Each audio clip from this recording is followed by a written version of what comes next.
వాడి స్థానం పోయింది అక్కడ. ఆవిడ అనుగ్రహం ఇంత పైకి ఎత్తింది అని అనలేకపోయాడు. అనలేకపోతే ఆవిడ ఏం చేస్తుందంటే, నువ్వే సంపాదించావు కదూ, ఏది నీ ప్రయత్నమే చేయి వస్తుందేమో అంటుంది.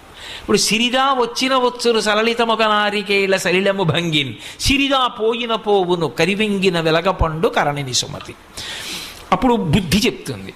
ఇదే విషయాన్ని పురాణంలో భూతద్దంలో పెట్టి జరిగిన కథని చూపిస్తారు మీకు. అందుకే చూడండి, దేవేంద్రుడు అంతకన్నా లక్ష్మీ కటాక్షం ఉన్నవాడిని ఇంకోటిని చెప్పరు. అంత లక్ష్మీ కటాక్షం ఉన్నటువంటి దేవేంద్రుడు ఒకానొకప్పుడు ఐరావతం మీద వెళ్ళిపోతున్నాడు. వెళ్ళిపోతున్నప్పుడు దుర్వాసో మహర్షి ఎదురుగుండా వచ్చారు.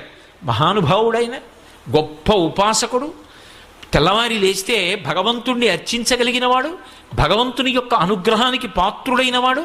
ఆయన ఒక పుష్పహారాన్ని తీసుకొచ్చి దేవేంద్రుడికి ఇచ్చాడు. ఇది భగవన్ నిర్మాల్యం.